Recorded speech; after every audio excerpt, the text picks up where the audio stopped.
So it's my job as your coach to actually give you what you need. You see, the thing is, in current golf instruction, the way it's set up, your professional, your instructor, doesn't really have a chance to help you get better. Now, you might think that's a pretty extreme thing to say, but let's just look at it. The fact is that in a 1 hour lesson, when you're telling the professional what you want to work on, when you're going to come out to session, and also when you're going to come out to the next session, it makes it very difficult for that instructor to actually give you what you really need. You see, to make a swing change takes months, takes years, takes effort, and you have to get committed to it. But when you go to your pro and you say, I want to get rid of this fade, I want to work on getting more distance and more consistent ball striking, he doesn't know for a fact that that's what's holding you back from shooting lower scores. So if he wants that next $100, the fact is, he has to give you what you want. Now here's the deal, as your coach, that's not what I'm going to do. I'm going to tell you and give you what you actually need. Now you're saying, well, how on earth can you know what I need when you're recording this and you don't know who I am? Well, understood. But the fact is, I have taught so many students all over the world, and whether they're shooting 100, 90, 80, 70, or even in the 60s, playing on the mini tours, playing in college, the same thing happens over and over again. The fact is that I want you to start to think of a new concept on how you're going to accomplish your potential. You see, the thing is that I believe that you do not have a technique problem. That's right, I don't believe you have a technique problem, yet you keep searching for the solution inside of techniques. Now let me explain what I mean by this. When I say technique, I mean you're trying to fix your swing, you're trying to improve your skill sets, you're trying to get to that level where you don't have those problems show up on the golf course. But what if I was to tell you that that isn't your problem? You see, you don't have a technique problem. You have a tension problem. We all do when we play the game of golf. You see, I can prove this to you. How many times have you gone out and played a terrible front nine, and you're completely in despair to the point where you're ready to quit? And what happens almost every time on the back nine? You go out there and have a fantastic round of golf. You drop your back nine by 7, 8, 9, 10 strokes lower than the front nine, and you end up having a pretty decent round of golf. Or how many times have you gone out and had an amazing front nine? You're on a real roll, you're going to shoot your lowest score ever, and then what happens? You blow up on the last 5 or 6 holes, and you have your normal score. You see, the fact is that if you had a technique problem, you could never have a great front nine, or a really good back nine. So if it's not technique, what is it? It's tension. You see, pros understand this, and when I say pros, I'm talking about tour professionals.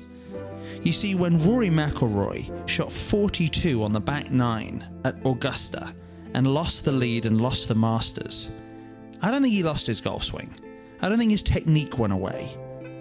I believe that if you look at it, the tension level rose to a point where he was uncomfortable. And when that tension got that high, guess what? He wasn't able to put the club on the ball the way he wanted to, due to tight muscles, due to overthinking, which leads to poor productivity.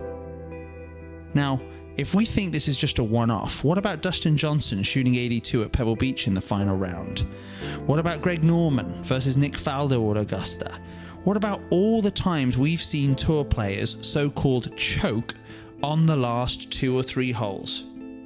The fact is, it's not technique, it's tension. If we are not learning how to balance tension when we're playing the game of golf, guess what? You will never reach your full potential, because your skills can only get you to a certain level. You've heard every tour player tell you this. You hear it over and over again. Every sports psychologist, every successful athlete tells you, You can work as hard as you want, but until you own your mind, you're not able to own your body. You see, the thing is if your thoughts are racing, you're going to stop breathing. And if you stop breathing, that's going to lead to tension. And tension leads to so-called choking, right? So it's this idea of next time you go to the golf course, let's not think about what do I need to perfect or can I swing the club perfectly. It's this idea that second ball golfer we talk about, the guy who goes out there and on your first swing, you hit it straight into the trees. And on the second one, inevitably, you hit it down the middle of the fairway. That 15-foot birdie putt, you take 5 seconds to read it from every single angle. You stand behind it, you stand over it, you back off of it.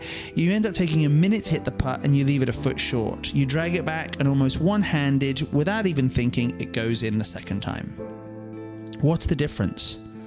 See, the fact is the second ball golfer, that second guy, that is who you really have the potential to be. And that's why golf is so frustrating. Because you know you can do it. You've done it before. So I want you to start to focus on who are you being on that second golf ball? Are you thinking? Are you trying? Are you doubting? Are you worrying? No. You're just getting over that shot and reacting. You're being the athlete that you want to be. You're seeing it and letting it happen. See, the result is inside you.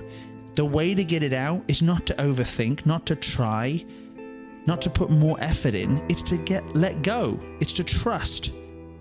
So when you go to the golf course today, remember, it's not technique that's holding you back. It's tension. And what are you going to do today to stop yourself from being tense? You're going to start to breathe.